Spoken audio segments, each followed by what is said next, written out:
Since the Supreme Court's decision 2 years ago in Citizens United, we've seen a new system of campaign finance emerge.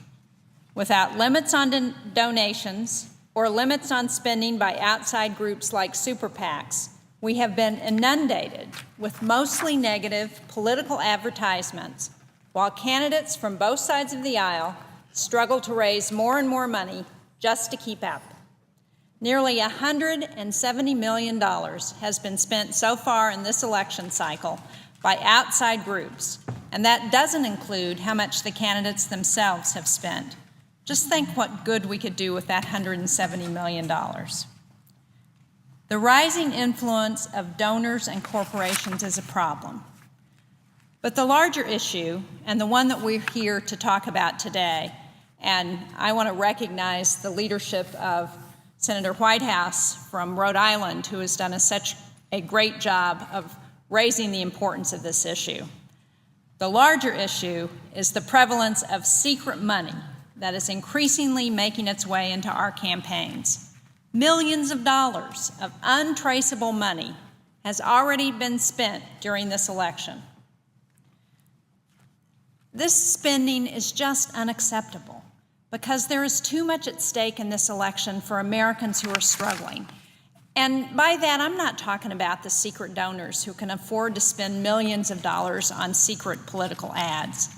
I'm talking about middle-class families who are struggling with their mortgages, trying to pay for college, fighting to get their credit card payments mailed in on time. These are the Americans who need our attention, and they deserve to know who paid for the most recent negative ads that they see on their televisions. The truth is that middle-class families will not be able to catch a break unless we start by reducing the influence of special interests, of big donors, and of corporate lobbyists. And that's what the Disclose Act is about, and that's why it deserves our support.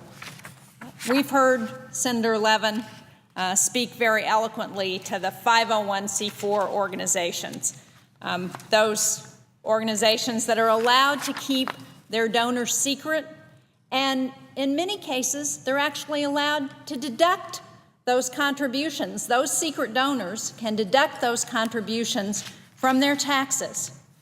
It's hard to understand why they should be allowed to do that. It isn't right, it isn't fair, and we need to change the system. Now, some have objected to requiring disclosure of donors because they say it undermines free speech. Let me address that.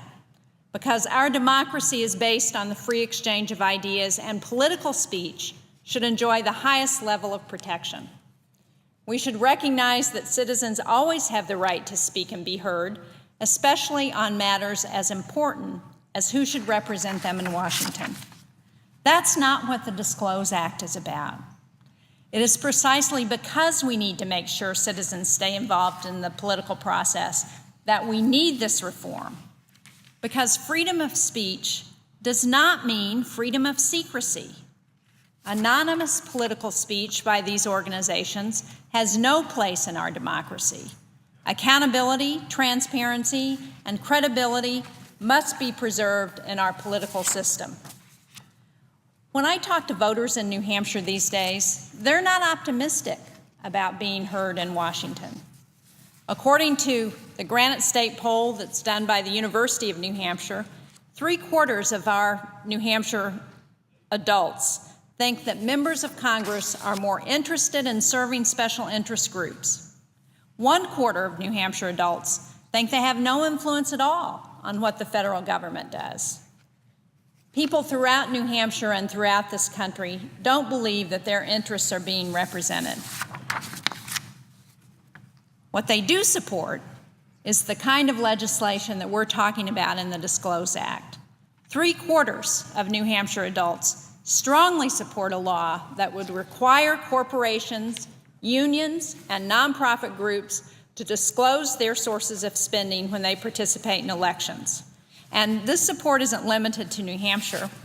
According to a Greenberg-Quinlan poll recently, 77% of voters nationwide, regardless of party, say reforming our campaign finance system is very important. Now,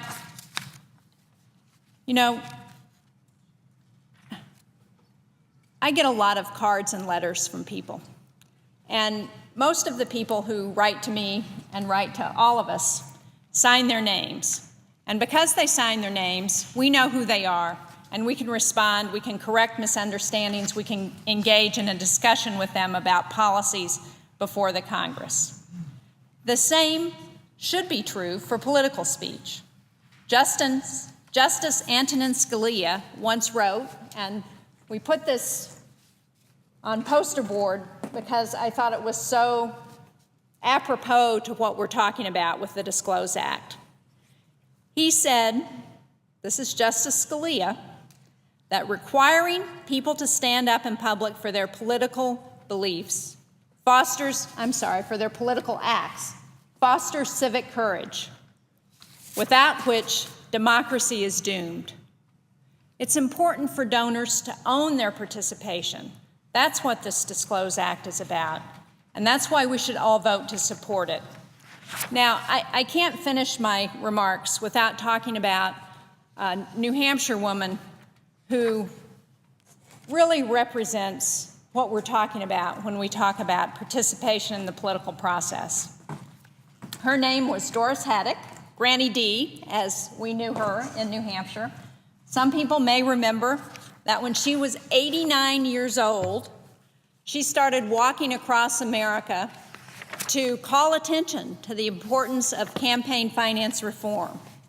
In the 14 months that she took to walk across this country, and she turned 90 on the way, she traveled 3,200 miles. She went through 4 pairs of sneakers, and everywhere she stopped, she talked about the importance of addressing campaign finance reform so that ordinary Americans could be heard.